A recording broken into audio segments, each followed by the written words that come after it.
2003년 11월 12일 밤 9시 27분 강원도 원주의 한 다방에서 물 한 잔이 주문되었습니다. 그로부터 5113일이 흘렀습니다. 14년입니다. 범인은 그날 밤 현장의 모든 것을 지웠습니다. 문손잡이의 지문, 바닥의 발자국, 카운터의 흔적까지. 경찰은 용의자 237명을 조사했지만 단 한 명도 범인으로 특정하지 못했죠. 사건은 미궁 속으로 사라지는 듯 보였습니다. 하지만 범인이 놓친 게 하나 있었습니다. 테이블 위 자신이 마시다 만 물컵이었습니다. 그 유리컵 표면에 찍힌 지문은 너무 작았습니다. 당시 기술로는 판독이 불가능했죠. 그러나 2017년 창고 한 구석에서 잠들어 있던 물컵이 다시 세상 밖으로 나왔습니다. 발전된 감식 기술은 과거엔 보이지 않던 1mm의 진실을 읽어냈습니다. 손님, 뭐 드릴까요? 그날 저녁 김미순 씨가 살인자에게 건넨 마지막 말이었습니다. 14년 동안 아무도 몰랐습니다. 그 물컵이 모든 걸 기억하고 있었다는 사실을. 2003년 가을의 강원도 원주는 아직 개발의 손길이 닿지 않은 변두리였습니다. 시내에서 버스로 20분쯤 가면 나오는 언덕길, 낡은 상가 건물 1층 구석에 맥심다방이라는 간판이 걸려 있었죠. 페인트가 벗겨진 간판이었지만 형광등 불빛만큼은 늘 따뜻했습니다. 김미순 씨는 그 해로 53이었습니다. 손을 보면 그 인생을 알 수 있었습니다. 손등에는 화상 자국, 손가락 마디마디는 굳은 살로 두꺼워져 있었죠. 28배 남편을 잃고 30부터 이 다방을 시작했으니 벌써 23해째였습니다. 새벽 6시면 문을 열어 밤 10시에 닫는 삶, 하루도 쉬지 않고 두 아이를 키워냈습니다. 다방 안은 2003년이 박제되어 있었습니다. 네모난 테이블 4개, 비닐 커버 씌운 의자들, 벽에 걸린 브라운관 TV는 화면 귀퉁이가 번져 보이는 고장난 물건이었죠. 카운터 옆 성냥갑들, 배달용 보온병 3개가 항상 같은 자리에 서 있었습니다. 공기에는 믹스커피 가루의 단내, 담배 연기 스민 벽지 냄새, 오래된 목재의 세월 냄새가 뒤섞여 있었습니다. 단골들은 이 냄새만 맡아도 집 같다고 했죠. 2003년 11월 12일 수요일, 그날 아침은 유난히 쌀쌀했습니다. 김 씨는 평소보다 2, 3분 일찍 눈을 떴습니다. 다시 잠들기 어려워 그냥 일어났죠. 창문을 여니 차가운 바람이 얼굴을 때렸고 하늘은 납처럼 무겁게 가라앉아 있었습니다. 날씨가 좋지 않을 거라는 예감이 들었습니다. 오전 6시 38분, 다방 문을 열었습니다. 형광등이 지지직거리며 켜졌고 보일러를 틀고 물을 끓였습니다. 주전자가 부글거리기 시작하면 그때부터가 진짜 하루였죠. 믹스커피 용기를 채우고 재떨이를 씻고 테이블을 닦았습니다. 밖에서 오토바이 소리가 들려왔습니다. 붉은색 시티백, 새벽 배달을 도는 이정민 씨 가명이었죠. 김 씨는 그가 들어서기도 전에 이미 커피를 타기 시작했습니다. 설탕을 한 스푼 더 넣어주는 게 습관이었거든요. 오전 9시쯤 공사장 일용직 노동자 서너 명이 들어왔습니다. 주문을 받지 않아도 알았습니다.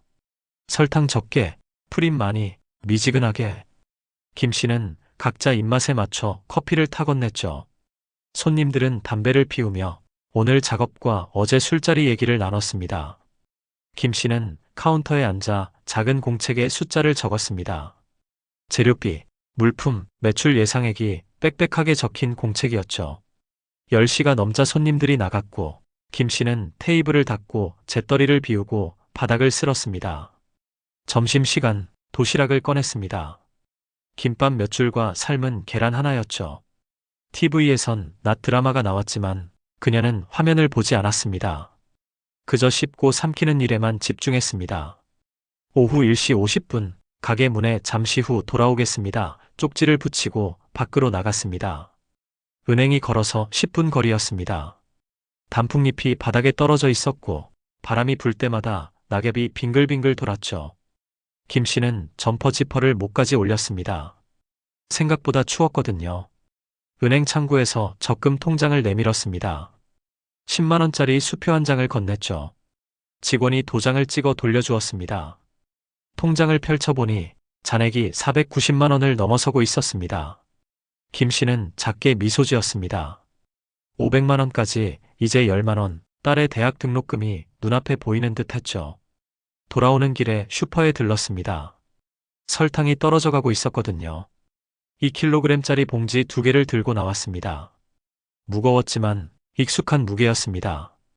오후 4시 10분, 다방으로 돌아와 설탕 봉지를 내려놓았습니다. 숨이 약간 찼습니다. 나이를 먹으니 체력이 예전 같지 않다는 생각이 들었죠. 잠시 쉬고는 저녁 장사 준비를 시작했습니다. 물을 끓이고 컵을 씻어 말렸습니다. TV를 뉴스로 돌렸습니다. 일기예보가 나왔습니다. 강원 영서 지방에 밤부터 비 소식이 있겠다고 우산을 꼭 챙기라고 했죠. 김 씨는 창밖을 바라봤습니다. 해가 지고 하늘은 더욱 어두워져 있었습니다. 오후 6시부터 손님들이 하나둘 들어왔습니다. 퇴근길 회사원, 산책 나온 주민들, 친구 기다리는 청년까지. 시간이 흘렀습니다. 7시, 8시, 그리고 9시. 밤 9시가 되자 빗방울이 떨어지기 시작했습니다. 보슬보슬 내리던 비가 점점 굵어졌습니다. 유리창을 두드리는 소리가 커졌죠. 마지막 손님이 나간 게 8시 40분쯤, 벌써 20분 넘게 아무도 들어오지 않았습니다. 김 씨는 카운터에 앉아 오늘 매출을 정리했습니다. 공책을 펼치고 계산기를 두드렸습니다. 13만 원 정도, 평소보다 조금 적었지만 수요일치고는 나쁘지 않았죠. 밤 9시 24분, 영업 종료 준비를 할까 고민했습니다. 30분만 더 있으면 10시였거든요. 하지만 혹시 모르니 조금 더 기다리기로 했습니다. 마지막 손님 한 명이라도 더 받으면 오늘 매출이 15만 원은 넘을 테니까요. 브라운관 TV에선 드라마 재방송이 나왔고 빗소리는 점점 거세졌습니다. 9시 27분, 딸랑. 문을 여는 종소리가 울렸습니다.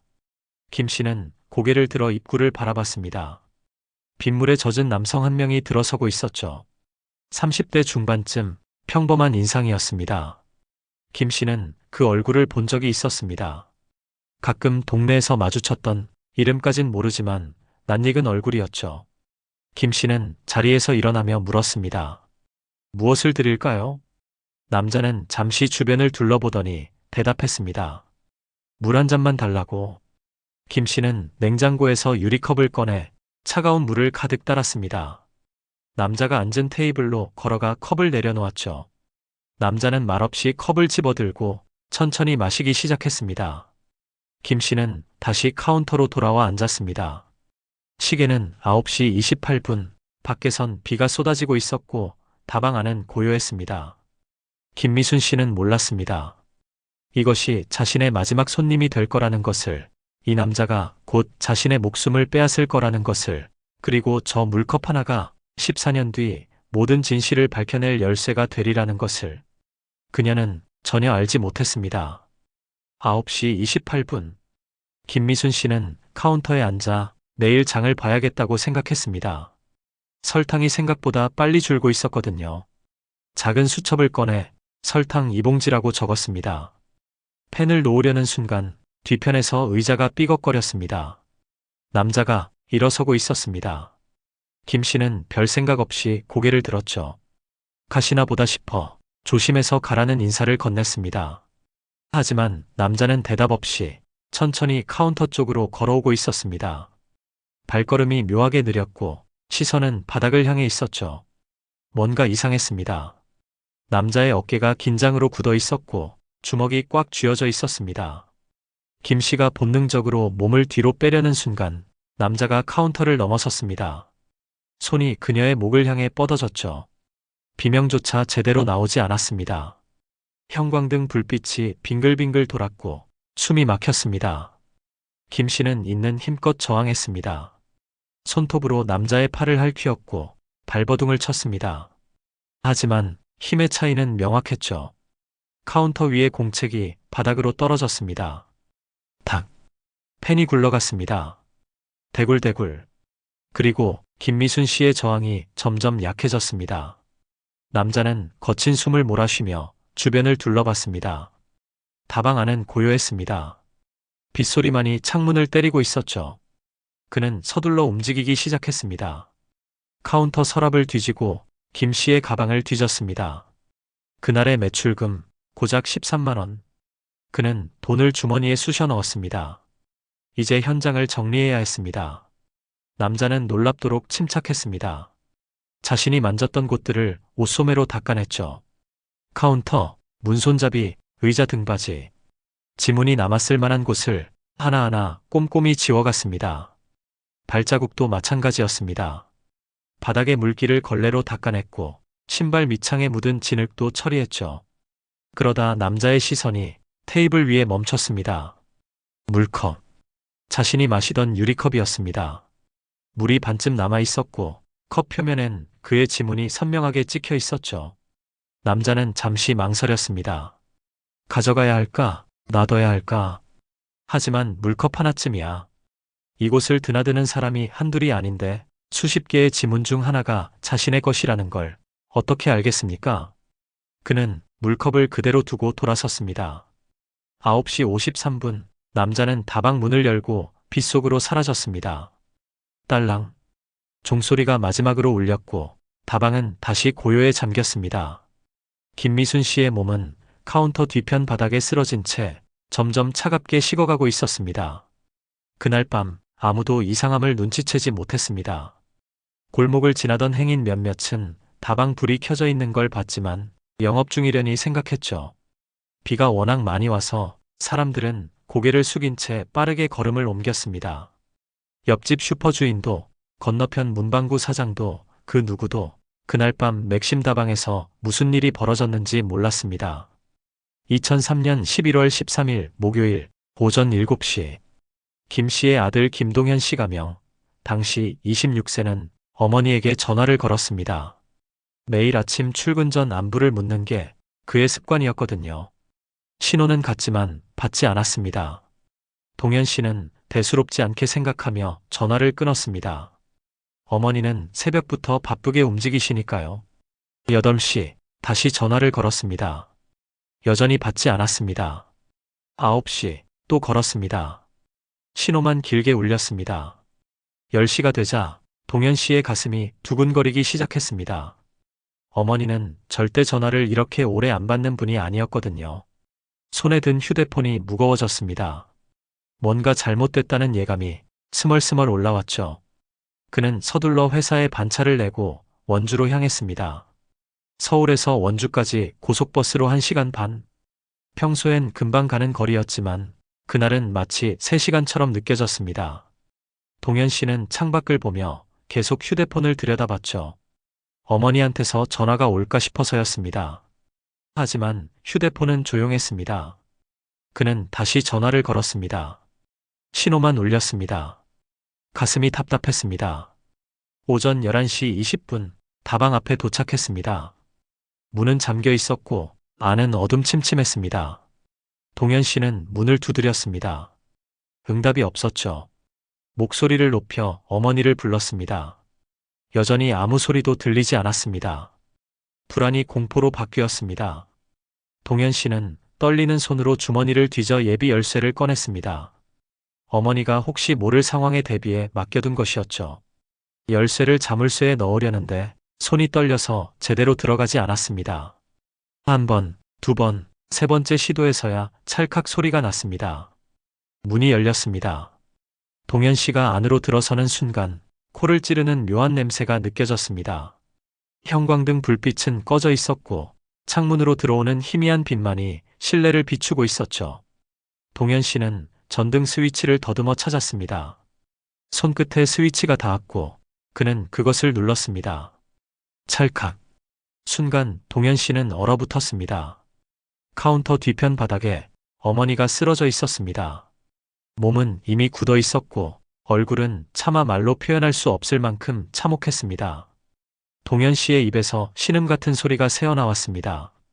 다리가 후들거렸고 눈앞이 하얘졌습니다. 그는 어머니에게 달려갔습니다.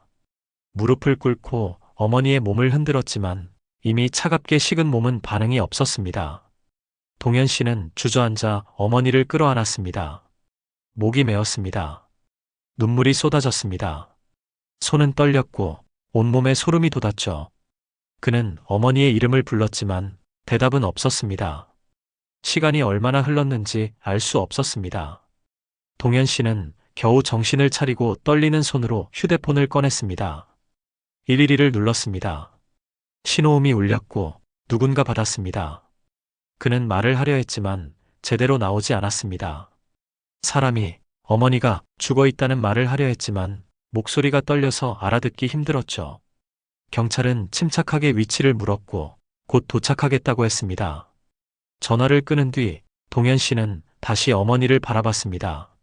어제까지만 해도 밥은 먹었냐고 전화로 안부를 묻던 목소리가 귓가에 생생했습니다. 적금 통장을 보며 환하게 웃던 얼굴이 눈앞에 어른거렸죠. 딸의 대학 등록금을 모으겠다며 하루도 쉬지 않고 일하던 모습이 떠올랐습니다. 그런 어머니가 이제 차디찬 바닥에 누워 있었습니다. 동현 씨의 흐느낌이 텅 빈 다방에 울려 퍼졌습니다. 테이블 위에는 마시다 만 물컵 하나가 덩그러니 놓여 있었습니다. 햇빛을 받아 반짝이는 그 유리컵 안에는 14년 뒤 모든 것을 바꿀 진실이 잠들어 있었습니다. 하지만 그날 그 누구도 그 사실을 알지 못했습니다. 오전 11시 32분 원주경찰서 112 종합상황실에 신고가 접수되었습니다. 무전을 받은 순찰차 2대가 사이렌을 울리며 현장으로 질주했습니다. 형사과 박준혁 형사가명, 당시 28세도 그 소식을 듣고 서둘러 차에 올랐죠. 막내 형사였던 그에게는 처음 접하는 강력사건 현장이었습니다. 가슴이 두근거렸고 손에는 식은땀이 배어났습니다. 11시 40분 경찰이 현장에 도착했습니다. 다방 앞에는 이미 구경꾼들이 모여들고 있었습니다. 수군거리는 소리가 들렸죠. 경찰은 서둘러 통제선을 쳤습니다. 노란 테이프가 다방 입구를 감쌌고 출입 통제 팻말이 세워졌습니다. 박 형사가 문을 열고 들어서는 순간 그는 본능적으로 숨을 참았습니다. 현장의 공기는 무겁고 죽음의 냄새가 코를 찔렀거든요. 카운터 뒤편에는 김미순 씨의 시신이 놓여 있었고 옆에서는 아들 동현 씨가 멍하니 앉아 있었습니다. 그의 눈은 충혈되어 있었고 얼굴은 백지장처럼 하얗게 질려 있었죠. 선배 형사가 조심스럽게 동현 씨를 밖으로 안내했습니다. 동현 씨는 한 걸음 한 걸음 옮길 때마다 뒤를 돌아봤습니다. 어머니를 두고 가기가 차마 발걸음이 떨어지지 않았던 거죠. 오후 12시 10분 국과수 감식반이 도착했습니다. 하얀 방호복을 입은 감식 요원 4명이 현장으로 들어섰습니다. 그들은 카메라를 들고 사방을 촬영하기 시작했죠. 찰칵, 찰칵. 플래시가 터질 때마다 다방 안의 모습이 사진으로 기록되었습니다. 카운터, 테이블, 바닥, 벽. 모든 것이 증거였습니다. 요원들은 형광가루를 뿌리며 지문이 남아있을 만한 곳들을 찾아 나섰습니다. 문손잡이, 카운터 서랍, 의자 등받이, 테이블 표면. 하지만 이상했습니다. 지문이 거의 검출되지 않았거든요. 한 요원이 중얼거렸습니다. 누가 닦아낸 것 같다고. 문손잡이는 평소 수십 명이 만졌을 텐데 지문이 하나도 없었습니다. 카운터도 마찬가지였죠. 범인이 현장을 치밀하게 정리했다는 의미였습니다. 그때 한 요원의 시선이 테이블 위에 멈췄습니다. 물컵 하나가 놓여 있었습니다. 투명한 유리컵이었죠. 물이 반쯤 남아 있었고 컵 표면에는 희미한 지문 자국이 보였습니다. 요원은 조심스럽게 브러쉬로 형광가루를 묻혔습니다. 그러자 지문의 윤곽이 서서히 드러나기 시작했습니다. 반장에게 보고가 올라갔습니다. 채취 가능할 것 같다고. 요원은 특수 테이프를 이용해 지문을 조심스럽게 떠냈습니다. 하지만 문제가 있었습니다. 지문이 너무 일부분만 찍혀 있었던 거죠. 완전한 지문이 아니라 손가락 끝 일부만 겨우 확인되는 수준이었습니다. 감식 용어로 쪽지문이라 불리는 것이었죠. 물컵은 증거물로 압수되어 국과수로 보내졌습니다. 며칠 뒤 결과가 나왔습니다. 지문 감식 불능. 당시 기술로는 이 정도 크기의 부분 지문만으로는 신원을 특정할 수 없다는 판정이었습니다. 데이터베이스와 대조하려면 최소한 10개 이상의 특징점이 필요한데 이 지문에는 5개밖에 확인되지 않았거든요. 물컵은 증거품 보관소 한 구석에 들어갔고 수사는 다른 방향으로 선회해야 했습니다. 박 형사와 수사팀은 발로 뛰기 시작했습니다. 김미순 씨와 원한 관계에 있던 사람은 없는지, 돈을 빌려주고 못 받은 사람은 없는지, 다방 단골 중 평소 수상한 행동을 보인 사람은 없는지 샅샅이 뒤졌습니다. 택시기사, 일용직 노동자, 인근 상인, 심지어 몇 년 전 다방을 그만둔 전 직원까지 찾아가 이야기를 들었죠. 증언은 엇갈렸습니다. 어떤 사람은 11월 12일 밤 9시쯤 다방 근처에서 수상한 남자를 봤다고 했습니다. 키가 크고 검은 점퍼를 입었다고 했죠. 하지만 다른 사람은 그날 밤 9시 반쯤 다방 불이 꺼져 있었다고 증언했습니다. 또 다른 사람은 비가 너무 많이 와서 아무것도 보지 못했다고 했습니다. 목격자들의 기억은 모호했고 시간대도 제각각이었습니다. 수사팀은 용의자를 좁혀나갔습니다. 김 씨에게 돈을 빌린 적이 있는 사람이 3명 나왔습니다. 그들을 불러 알리바이를 확인했죠. 한 명은 사건 당일 서울에 있었다는 증거를 댔고, 한 명은 원주에 있었지만 친구들과 술을 마시고 있었다는 증언이 나왔습니다. 마지막 한 명은 집에 혼자 있었다고 했지만 그의 집은 다방에서 차로 30분 거리였고 차도 없었습니다. 다방 단골 중에서도 유력한 용의자가 나왔습니다. 평소 김 씨에게 호감을 보이다가 거절당한 남성이었습니다. 그는 사건 당일 다방 근처에 있었다고 인정했지만 들어가지는 않았다고 주장했죠. 알리바이를 확인하기 위해 그의 행적을 추적했습니다. CCTV 영상, 목격자 진술, 통화 기록. 모든 걸 뒤졌지만 결정적인 증거는 나오지 않았습니다. 한 달이 지나고 2달이 지났습니다. 수사팀이 조사한 인원은 237명에 달했습니다. 하지만 단 한 명도 범인으로 특정할 수 없었습니다. 물적 증거도 확실한 목격자도 없었죠. 유일한 단서였던 물컵의 지문은 너무 작아서 쓸모가 없었습니다. 수사는 점점 미궁 속으로 빠져들고 있었습니다. 2004년 봄, 사건 발생 반년이 지났을 무렵이었습니다. 박 형사는 매일 새벽같이 출근해서 사건 기록을 다시 들춰봤습니다. 뭔가 놓친 게 있을 거라는 생각이 들었거든요. 목격자 진술서를 다시 읽고 현장 사진을 다시 봤습니다. 지문 감식 결과서도 수십 번 들여다봤죠. 하지만 새로운 단서는 나오지 않았습니다. 동현 씨는 일주일에 한 번씩 경찰서를 찾아왔습니다. 수사가 어떻게 되고 있는지, 범인을 잡을 수 있는지 물었죠. 박 형사는 그때마다 최선을 다하고 있다고 대답했지만 그 말이 점점 공허하게 느껴졌습니다. 동현 씨의 눈에는 절망이 가득했습니다. 처음엔 분노였다가 그 다음엔 슬픔이었다가 이제는 체념으로 변해가고 있었죠. 2005년 사건은 미제로 분류되었습니다. 더 이상 진전이 없었습니다.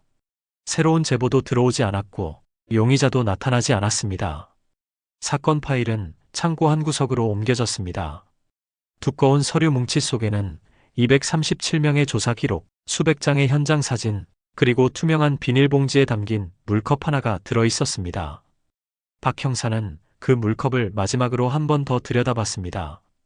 형광등 불빛 아래서 유리컵이 희미하게 반짝였습니다. 그 안에는 여전히 물이 조금 남아 있었고 표면에는 육안으로는 보이지 않는 지문이 잠들어 있었죠. 박 형사는 한숨을 내쉬며 물컵을 다시 비닐봉지에 넣었습니다. 언젠가 기술이 발전하면 이 지문을 읽을 수 있을지도 모른다는 희망을 품으며. 하지만 그때는 아니었습니다. 김미순 씨의 사건은 미해결 사건으로 남았고 범인은 어둠 속으로 사라졌습니다. 동현 씨는 매년 어머니의 기일이면 다방 앞에 찾아와 국화꽃을 놓고 갔습니다. 이제는 철거되어 빈터가 된 그곳에서 그는 홀로 눈물을 흘렸습니다. 14년이라는 시간이 흐르기 시작했습니다. 2005년부터 2017년까지 12년의 시간이 흘렀습니다. 김동현 씨는 그 세월을 견뎌냈습니다. 처음 1년은 분노로 버텼고 그 다음 3년은 슬픔으로 견뎠으며 나머지 시간은 그저 살아내는 것만으로도 벅찼습니다. 어머니가 모아두신 적금 통장은 그대로 서랍 깊숙이 넣어두었습니다. 490만 원이라는 숫자, 500만 원까지 딱 10만 원 남겨두고 멈춰버린 그 숫자를 차마 건드릴 수 없었거든요. 매년 11월 12일이 되면 동현 씨는 원주로 향했습니다. 다방이 있던 자리는 이미 철거되어 빈터가 되어 있었습니다. 2008년에 건물주가 바뀌면서 상가 건물 전체가 헐렸거든요. 이제 그곳엔 아무것도 남아있지 않았습니다. 동현 씨는 그 빈터 한가운데 국화꽃을 놓고 무릎을 꿇었습니다. 땅바닥에 이마를 대고 절을 올렸죠. 입술을 떨며 어머니의 이름을 불렀지만 대답은 없었습니다. 바람만이 차갑게 불어왔을 뿐이었습니다. 박준혁 형사도 그 시간을 잊지 못했습니다. 2003년 그 사건 이후로 그는 수많은 사건을 해결했습니다. 절도, 폭행, 사기, 승진도 했고 경력도 쌓였죠. 하지만 김미순 씨 사건만큼은 늘 마음 한구석에 가시처럼 박혀 있었습니다. 술을 마실 때면 그 물컵이 떠올랐고 잠들기 전엔 카운터 뒤에 쓰러져 있던 김 씨의 모습이 눈앞에 어른거렸습니다. 2015년 박 형사는 강력계 팀장으로 승진했습니다. 그해 겨울 그는 우연히 창고를 정리하다가 오래된 사건 파일들을 발견했습니다. 먼지가 수북이 쌓인 상자들이었죠. 그중 하나를 열었을 때 그는 숨이 멎는 듯 했습니다. 2003-1247 맥심 다방 살인사건이라는 라벨이 붙어 있었거든요. 박 형사는 상자를 들고 사무실로 돌아왔습니다. 파일을 펼쳤습니다. 색이 바랜 현장 사진들, 누렇게 변한 진술서들, 그리고 투명한 비닐봉지에 담긴 물컵. 박 형사는 그 물컵을 꺼내 들었습니다. 12년 전 그날 이 물컵이 유일한 단서였지만 당시 기술로는 읽을 수 없었던 그 지문이 여전히 그곳에 잠들어 있었습니다. 그는 생각했습니다. 지금이라면 다를까? 2017년 2월 정부에서 미제 사건 재수사 방침이 발표되었습니다. 공소시효가 폐지된 살인 사건들에 대해 전담팀을 꾸려 재수사를 진행한다는 내용이었습니다. 발전된 과학기술을 활용해 과거에 풀지 못했던 사건들을 다시 들여다본다는 계획이었죠. 원주경찰서에도 미제 사건 전담팀이 구성되었습니다. 박 형사가 팀장으로 지목되었습니다. 그는 첫 회의에서 팀원들에게 물었습니다. 어떤 사건부터 시작할 것인가? 팀원들은 여러 사건을 제안했지만 박 형사의 머릿속엔 이미 하나의 사건만 있었습니다. 2003년 맥심 다방 사건. 그는 창고에서 가져온 상자를 회의 테이블 위에 올려놓았습니다. 상자를 열자 먼지가 피어올랐습니다. 팀원들은 14년 묵은 파일들을 하나하나 꺼내 살펴봤습니다. 현장 사진을 보고 진술서를 읽고 감식 결과를 확인했죠. 그러다 한 팀원이 물었습니다. 이 물컵은 뭐냐고. 박 형사는 대답했습니다. 유일한 물증이지만 당시엔 쓸모없었던 증거라고. 팀원 중 한 명이 제안했습니다. 국과수에 다시 보내보는 건 어떻겠냐고. 요즘 지문 감식 기술이 많이 발전했다고 들었다며. 특히 자동 지문 인식 시스템 AFIS라는 게 도입되었는데 과거엔 읽을 수 없었던 부분 지문도 분석이 가능하다고 했죠. 박 형사는 고개를 끄덕였습니다. 해볼 만한 가치가 있다고 생각했습니다. 2017년 3월 15일 물컵이 다시 국과수로 보내졌습니다. 14년 만이었습니다. 그동안 물컵은 창고 한 구석에서 잠들어 있었지만 세상은 많이 변해 있었습니다. 2003년엔 불가능했던 일들이 이제는 가능해져 있었죠. DNA 분석 기술도 발전했고 지문 감식 정확도도 비약적으로 높아졌습니다. 일주일이 지났습니다. 박 형사는 매일 국과수에 전화를 걸었습니다. 결과가 나왔냐고 물었죠. 감식관은 조금만 더 기다려달라고 했습니다. 정밀 분석 중이라고 했습니다. 박 형사는 초조했습니다. 밤에 잠을 제대로 이루지 못했고 사무실에서도 계속 휴대폰을 들여다봤습니다. 3월 22일 오후 2시 37분 휴대폰이 울렸습니다. 국과수였습니다. 박 형사는 숨을 크게 들이마시고 전화를 받았습니다. 감식관의 목소리가 들려왔습니다. 신원 특정에 성공했다고. 지문 주인을 찾았다고 했습니다. 박 형사는 그 자리에 얼어붙었습니다. 14년 5113일. 그 긴 시간 동안 아무도 찾지 못했던 범인의 정체가 드러나는 순간이었습니다. 감식관은 설명했습니다. 새로운 AFIS 시스템은 부분 지문만으로도 데이터베이스와 대조가 가능하다고. 과거엔 최소 10개의 특징점이 필요했지만 이제는 5개만으로도 충분하다고 했죠. 물컵에서 채취한 지문은 정확히 7개의 특징점을 가지고 있었습니다. 그리고 그 7개의 점이 데이터베이스 속 한 명의 지문과 99.8% 일치했습니다. 감식관은 이름을 말했습니다. 최강우, 1968년생 남성. 2003년 당시 35세였고 현재 49세. 주소는 원주시 땡땡동. 박 형사는 손이 떨렸습니다. 그는 서둘러 컴퓨터를 켰습니다. 경찰 데이터베이스에 최강우라는 이름을 검색했죠. 화면에 정보가 떴습니다. 전과 기록 없음. 평범한 직장인. 결혼해서 자녀 둘. 14년 전 사건 당시에도 원주에 살고 있었습니다. 박 형사는 2003년 수사 기록을 뒤졌습니다. 237명의 조사 대상자 명단을 하나하나 확인했습니다. 그리고 발견했습니다. 최강우. 그는 당시 조사 대상에 포함되어 있었습니다. 다방 근처에 살았고 가끔 그곳을 드나들던 사람이었죠. 하지만 특별한 혐의점이 없어서 간단한 조사만 받고 풀려났던 인물이었습니다. 14년 전 그는 경찰의 눈앞을 그냥 지나쳐갔던 것입니다. 박 형사는 주먹을 불끈 쥐었습니다. 분노가 치밀어 올랐지만 동시에 안도감도 느꼈습니다. 드디어 찾았다는 안도감이었죠. 그는 팀원들을 불러 모았습니다. 회의실 화이트보드에 최강우라는 이름을 적었습니다. 그리고 말했습니다. 체포영장을 청구하겠다고. 3월 24일 영장이 발부되었습니다. 박 형사와 수사팀은 최강우의 집으로 향했습니다.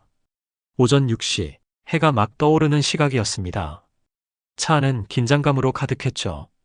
아무도 말하지 않았지만 모두의 심장은 빠르게 뛰고 있었습니다.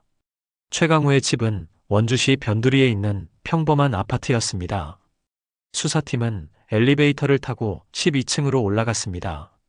복도를 걸어 1203호 앞에 섰습니다. 박 형사는 초인종을 눌렀습니다. 딩동.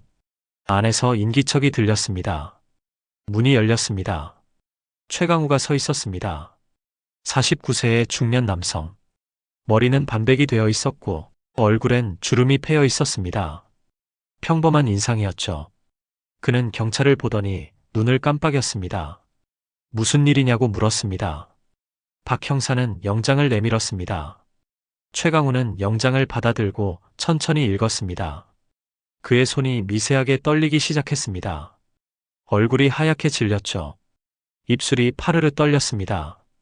그는 고개를 들어 박 형사를 바라봤습니다. 눈빛엔 공포가 가득했습니다. 14년 동안 잠들어 있던 1mm의 진실이 마침내 깨어난 순간이었습니다. 최강우는 영장을 손에 쥔 채 그대로 굳어 있었습니다. 박 형사는 그의 뒤로 돌아가 수갑을 채웠습니다. 차가운 금속이 손목을 감쌌고 찰칵 소리가 복도에 울려 퍼졌습니다. 최강우의 아내가 안방에서 나왔습니다. 무슨 일이냐고 물었죠. 박 형사는 간단히 설명했습니다. 남편을 긴급 체포한다고. 아내는 믿을 수 없다는 표정으로 남편을 바라봤습니다. 최강우는 고개를 숙인 채 아무 말도 하지 않았습니다. 오전 7시 20분 원주경찰서에 도착했습니다. 최강우는 조사실로 안내되었습니다. 회색벽, 형광등 불빛, 녹음기가 놓인 철제 테이블. 그는 의자에 앉았고 박 형사는 그 맞은편에 자리했습니다. 두 사람 사이에는 14년이라는 시간이 흐르고 있었습니다. 박 형사는 녹음기를 켰습니다. 2017년 3월 24일 오전 7시 23분 피의자 최강우에 대한 조사를 시작한다고 말했죠. 그리고 물었습니다. 2003년 11월 12일 밤 어디에 있었는가? 최강우는 잠시 침묵했습니다. 시선은 테이블 위에 고정되어 있었고 손가락은 미세하게 떨리고 있었습니다. 최강우가 입을 열었습니다.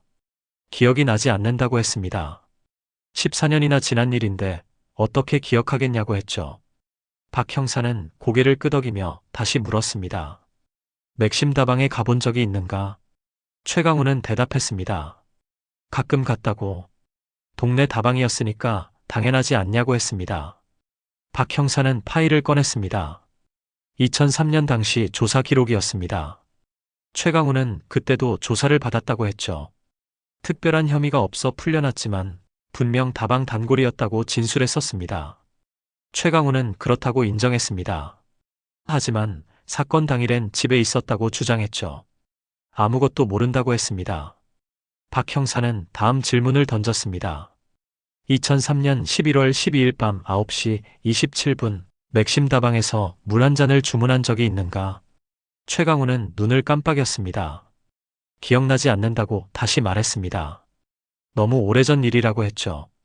박 형사는 테이블 위에 사진 한 장을 올려놓았습니다. 물컵 사진이었습니다. 투명한 유리컵, 물이 반쯤 남아있는 그 컵의 사진이었죠. 박 형사는 설명했습니다. 이 컵에서 지문이 검출되었다고. 그리고 그 지문의 주인이 바로 당신이라고 했습니다. 최강우는 사진을 내려다봤습니다.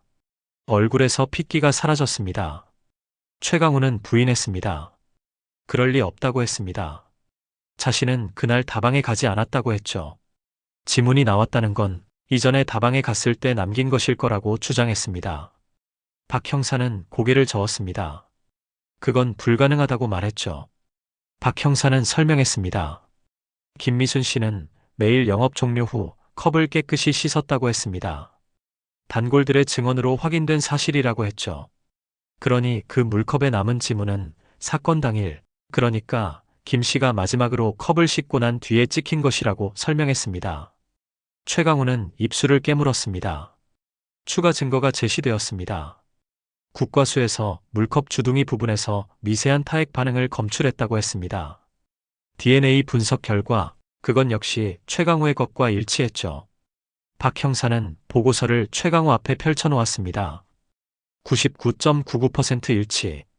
숫자가 선명하게 적혀 있었습니다. 최강우는 말을 잃었습니다.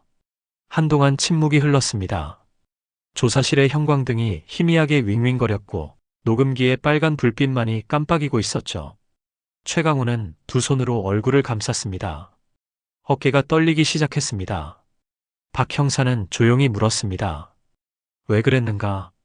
최강우는 한참을 그대로 있다가 천천히 손을 내렸습니다. 그의 눈은 충혈되어 있었고 얼굴엔 땀이 흘러내리고 있었습니다.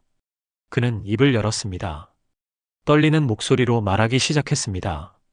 돈이 필요했다고 했습니다. 2003년 당시 그는 사업에 실패해서 빚을 지고 있었다고 했습니다. 채권자들의 독촉이 심했고 당장 다음 주까지 돈을 갚지 못하면 집을 잃을 상황이었죠. 그는 절박했습니다. 어디서든 돈을 구해야 했습니다.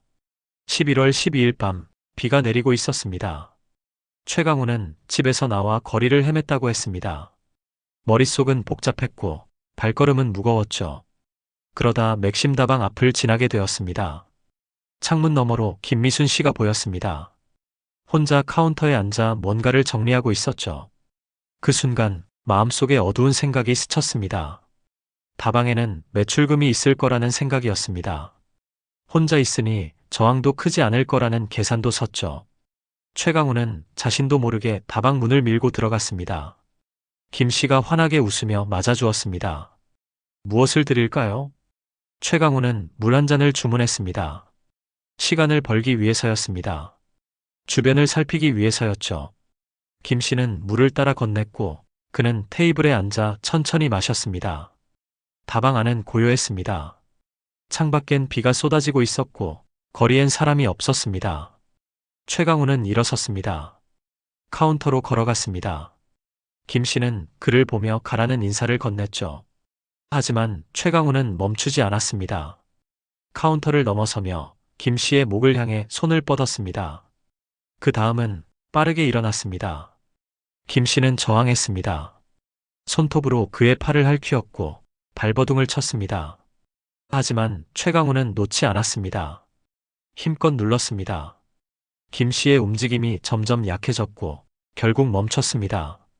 최강우는 뒤로 물러서며 거친 숨을 몰아쉬었습니다. 그는 서랍을 뒤졌습니다. 돈이 있었습니다. 13만 원. 생각보다 적었지만 가져갔습니다. 그리고 현장을 정리하기 시작했습니다. 지문을 닫고 발자국을 지우고 흔적을 없앴죠. 물컵만 빼고. 그는 물컵을 보고 잠시 고민했지만 설마 그 하나로 자신을 찾아내겠냐고 생각했습니다. 그것이 최강우의 실수였습니다. 박 형사는 조용히 들었습니다. 최강우는 계속 말했습니다. 집으로 돌아온 뒤 돈을 채권자에게 주었지만 턱없이 부족했다고 했습니다. 며칠 뒤 김미순 씨의 죽음이 뉴스에 나왔을 때 그는 공포에 떨었죠. 하지만 경찰 조사를 받고 풀려나자 안도했습니다. 14년 동안 그는 평범하게 살았습니다. 결혼하고 아이를 낳고 직장을 다녔습니다. 김미순 씨 생각은 가끔 떠올랐지만 애써 잊으려 했죠. 시간이 지나면서 그 기억도 흐릿해졌습니다. 사건은 미제로 남았고 자신은 안전하다고 믿었습니다. 하지만 물컵은 기억하고 있었습니다. 최강우는 고개를 떨구었습니다. 박 형사는 녹음기를 껐습니다. 조사는 끝났습니다. 과학은 거짓말을 하지 않았고 14년의 시간도 진실을 감출 수 없었습니다. 1mm의 지문이 모든 것을 밝혀낸 것입니다. 박 형사는 자리에서 일어났습니다. 최강우는 여전히 고개를 숙인 채 앉아 있었습니다. 그의 어깨는 축 처져 있었고 손은 떨리고 있었습니다. 14년 동안 자유롭게 살았던 남자가 이제 수갑에 묶여 있었습니다. 그는 물컵 하나를 간과했고 그 대가를 치르게 된 것입니다. 박 형사는 문을 열고 나가며 복도를 걸었습니다. 그의 머릿속엔 김미순 씨의 얼굴이 떠올랐습니다. 14년 전 그날 카운터 뒤에 쓰러져 있던 그녀의 모습이 생생했습니다. 그리고 아들 동현 씨가 어머니를 끌어안고 울던 모습도 떠올랐죠. 이제 그들에게 말할 수 있었습니다. 범인을 잡았다고. 드디어 정의가 실현되는 순간이었습니다. 2017년 4월 5일 검찰은 최강우를 살인과 강도 혐의로 기소했습니다. 기소장에는 14년 전 그날 밤의 모든 것이 담겨 있었습니다. 범행 동기, 범행 수법, 그리고 결정적 증거인 물컵의 지문과 DNA 분석 결과까지. 검사는 무기징역을 구형하겠다고 밝혔죠. 최강우는 국선 변호인을 선임했고 재판 준비가 시작되었습니다. 첫 공판은 5월 17일에 열렸습니다. 원주지방법원 형사 3부 방청석에는 김동현 씨가 앉아 있었습니다. 14년 만에 처음으로 어머니를 죽인 범인과 같은 공간에 있는 순간이었죠. 최강우가 죄수복을 입고 법정에 들어섰을 때 동현 씨는 주먹을 불끈 쥐었습니다. 손톱이 손바닥을 파고들었지만 그는 꾹 참았습니다. 재판장이 입장했고 재판이 시작되었습니다. 검사는 증거를 제시했습니다. 물컵에서 채취한 지문 감식 결과서, DNA 분석 보고서, 2003년 현장 사진들, 목격자 진술서까지 하나하나가 최강우의 범행을 입증하는 증거였죠. 검사는 말했습니다. 피고인이 철저히 계획된 범행을 저질렀고 현장을 조작해 14년 동안 법망을 피해왔다고 했습니다. 변호인은 반박했습니다. 우발적 범행이었다고 주장했습니다. 최강우는 빚에 쪼들려 극도의 스트레스 상태였고 순간적인 충동으로 범행을 저질렀다고 했죠. 계획적 살인이 아니라 강도 과정에서 발생한 불의의 사고라고 주장했습니다. 하지만 검사는 반론했습니다. 검사는 물컵을 증거대에 올려놓았습니다. 14년 동안 보관되어 온 그 투명한 유리컵이었습니다. 검사는 설명했습니다. 피고인이 현장의 모든 지문을 닦아냈다는 것은 범행 후 치밀하게 증거를 인멸했다는 뜻이라고 했죠. 우발적 범행이라면 그럴 여유가 없었을 거라고 반박했습니다. 최강우는 고개를 숙인 채 아무 말도 하지 않았습니다. 재판은 석 달간 계속되었습니다. 증인 신문이 이어졌습니다. 박준혁 형사가 증인석에 섰습니다. 그는 14년 전 수사 과정과 최근 재수사 과정을 상세히 증언했죠. 국과수 감식관도 출석해서 지문 분석 과정을 설명했습니다. 2003년 당시 기술로는 불가능했던 일이 2017년 AFIS 시스템으로 가능해졌다고 증언했습니다. 김동현 씨도 증인석에 섰습니다. 그는 어머니에 대해 말했습니다. 홀로 두 자녀를 키우며 하루도 쉬지 않고 일했던 어머니, 딸의 대학 등록금을 모으기 위해 10만 원씩 적금을 부었던 어머니, 500만 원까지 딱 10만 원 남기고 세상을 떠난 어머니에 대해 증언했죠. 동현 씨의 목소리는 떨렸지만 그는 끝까지 말을 이어갔습니다. 최강우는 최후 진술에서 사과했습니다. 깊이 반성한다고 했습니다. 돌이킬 수 없는 일을 저질렀다고 인정했죠. 하지만 그 어떤 말도 죽은 사람을 되살릴 수는 없었습니다. 방청석의 동현 씨는 그 모습을 차갑게 바라볼 뿐이었습니다. 2017년 8월 23일 판결이 선고되었습니다. 재판장은 판결문을 낭독했습니다. 피고인 최강우는 금품을 강취할 목적으로 피해자를 살해했으며 범행 후 증거를 인멸하고 14년간 평온하게 생활했다고 판시했습니다. 재판부는 피고인의 죄질이 매우 불량하고 유족들에게 씻을 수 없는 상처를 남겼다고 지적했죠. 형량이 선고되었습니다. 징역 25년. 법정은 조용했습니다. 최강우는 눈을 감았고 동현 씨는 천장을 올려다봤습니다. 25년. 최강우가 법정을 나설 때쯤이면 그는 74세가 되어 있을 것입니다. 인생의 황금기를 감옥에서 보내게 된 것이죠. 14년 동안 자유를 누렸지만 이제 그보다 더 긴 시간을 갇혀 지내야 했습니다. 판결은 확정되었습니다. 최강우는 항소하지 않았습니다. 변호인도 항소를 권유했지만 그는 거부했죠. 이제 그만 끝내고 싶다고 말했습니다. 2017년 9월 최강우는 교도소로 이송되었습니다. 수용번호 2017-4582. 그는 이제 이름이 아닌 번호로 불리게 되었습니다. 김동현 씨는 판결 직후 어머니 산소를 찾았습니다. 강원도 산속 작은 묘지였습니다.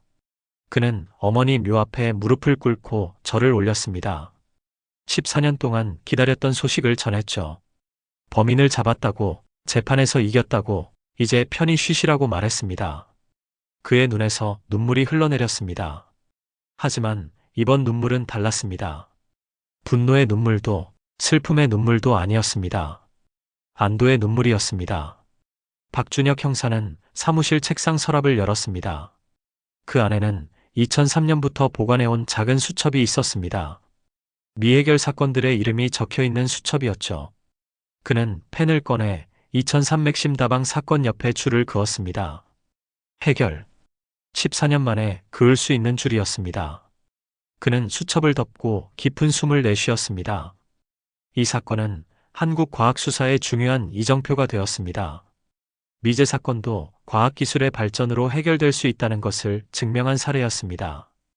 2003년엔 읽을 수 없었던 1mm의 지문이 2017년엔 결정적 증거가 되었죠. 경찰청은 이 사건을 계기로 미제 사건 전담팀을 전국적으로 확대했습니다. 오래된 증거물들을 재검토하기 시작했고 새로운 기술로 재분석하는 작업이 시작되었습니다. 2018년 국회에서는 관련 법안이 논의되었습니다. 살인사건 증거물의 영구 보존을 의무화하는 법안이었습니다. 물컵처럼 당시엔 쓸모없어 보이던 증거도 미래엔 결정적 단서가 될 수 있으니까요.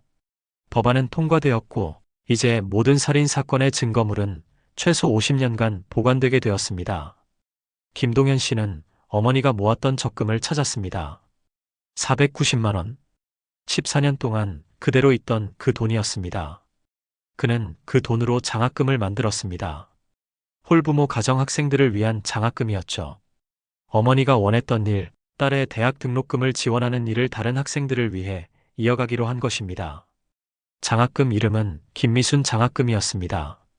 2024년 현재 최강우는 여전히 교도소에 수감되어 있습니다. 출소 예정일은 2042년. 그때 그는 74세가 되어 있을 것입니다. 교도소 기록에 따르면 그는 모범수로 생활하고 있다고 합니다. 하지만 그것이 그의 죄를 씻어주지는 못합니다. 김미순 씨는 돌아오지 않습니다.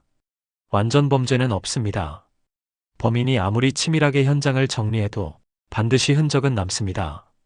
물컵 하나, 지문 1mm가 14년 뒤 진실을 밝혀낼 수 있습니다. 과학은 거짓말을 하지 않고 시간은 진실을 감추지 못합니다. 정의는 늦더라도 반드시 실현됩니다. 2003년 11월 12일 밤 김미순 씨가 마지막으로 건넨 물 한 잔. 그 물컵이 14년 뒤 모든 것을 기억하고 있었습니다. 그리고 마침내 말했습니다.